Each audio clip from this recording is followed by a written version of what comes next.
Over, and I'm joined now by Christy Konstantinopoulos, the Professor of Classics and Ancient History at Birkbeck University and researcher for the National Hellenic Research Foundation. Professor, thanks very much indeed for talking to me.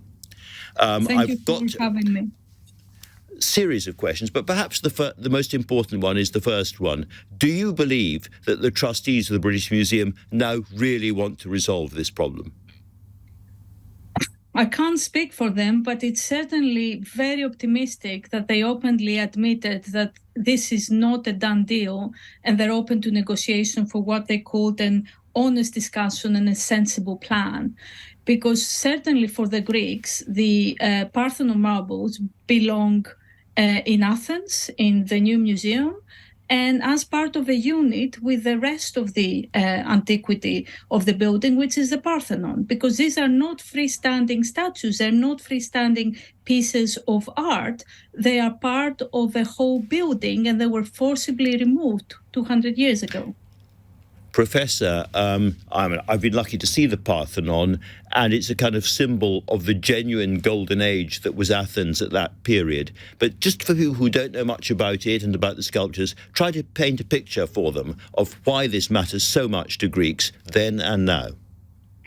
The Parthenon is considered not just by the Greeks, but by everyone in the world who has studied the monument as one of the best pieces of classical art. And it's one of the best pieces of temples, one of the best temples constructed by the Greeks in the so-called classical period, and certainly one of the most influential buildings for art and architecture for centuries to come. Classical architecture has inspired modern European buildings, modern American buildings, and so on. So this is not just a cultural capital for the Greeks, but it's a cultural capital for the entire world. It's a world monument. Now, Sorry, Professor Konstantinopoulos, I was going to ask you a little bit more about the history of when they were actually taken from Greece by Lord Elgin. This was a period when Greece was under, effectively, enemy occupation. It was the Ottoman Empire. But there was an argument made at the time and subsequently that the sculptures weren't safe there, that they would have been attacked, they were being used for target practice by cannons, and that by taking them back to London, in a sense, Lord Elgin was saving them. Every time the British Museum, or I would say the Western European imperialist powers, try to justify various crimes that they have done, they use the arguments of safety. So, yes, the marbles were taken by Lord Elgin at a time where Greece was part of the Ottoman Empire, and therefore the legal guardian of, say, antiquities, of everything was, of course, were the Ottomans. And the Ottomans didn't give the permission to Lord Elgin to remove the marbles. But the question is, whose ownership are the marbles now?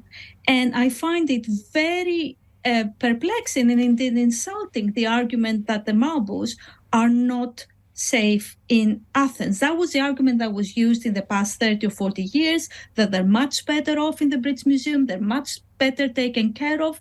This is clearly nonsense.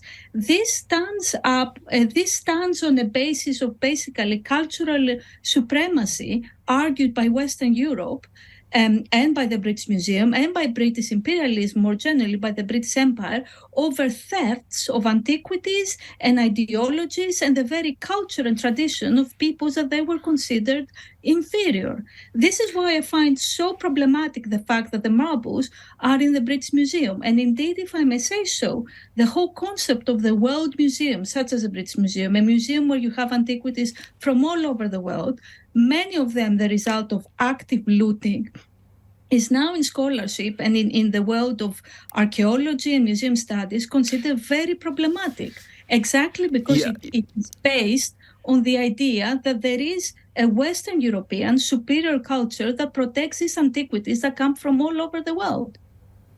I suppose the counter-argument is exactly the opposite of that, which should say that it's very important that there are places in the world where objects from the entire world cultures are kept together so they can be compared, and people from all over the world, because I would imagine most of the people in the British Museum are not British at all. They're tourists coming from everywhere, can see them alongside each other. In other words, if you have no such museums, it's harder to compare cultures and do a bit of comparative aesthetic and historical work.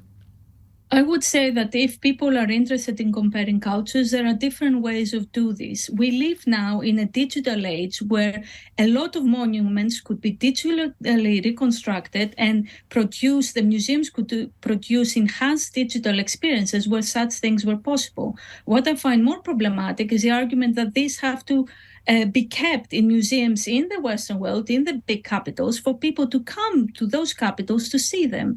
One of the arguments that the Brits have used, the British Museum has used over the years, is that it is free to come to the British Museum.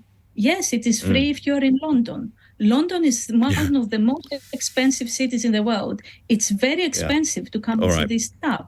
If you're interested in Greek antiquities, you should come to Greece and see them where they belong.